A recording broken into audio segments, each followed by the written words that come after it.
That's a bit of a long story. I once had a similar experience. It had to do with the host family I lived with as a child. I was an orphan, adopted by a couple with a great deal of love in their hearts. I had many siblings, and we all adored each other.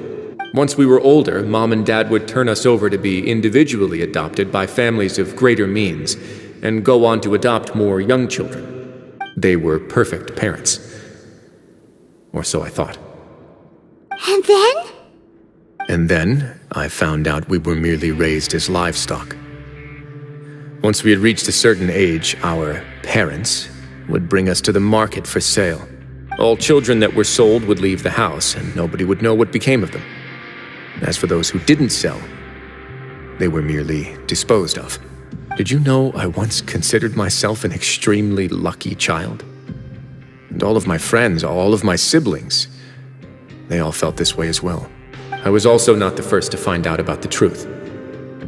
All those who found out before me were simply added to the disposal pile. I could never shake the feeling of irony every time I juxtaposed their tragic ends against our parents' adoring smiles.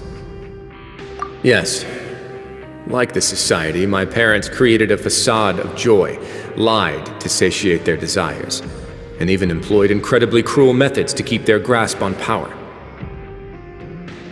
They did all of that, but never considered how their actions would utterly ruin all the children they took under their wing. Worse, perhaps they never cared about that at all, but I did. So in the end, I killed them and set all of the remaining children free. I was convicted for my crimes and exiled to the fortress of Meripede. My methods were extreme, yes. But I was still a teenager at the time. I'd been betrayed by those I trusted most, and I didn't think that more moderate ways would solve the problem. My doubt and helpless anger pushed me forward until I got what I deserved.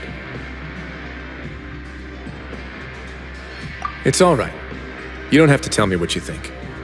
I've already committed to this path, regardless of what anyone may say about it. The least I can do is to make sure that the same tragedy will not happen again in my new home.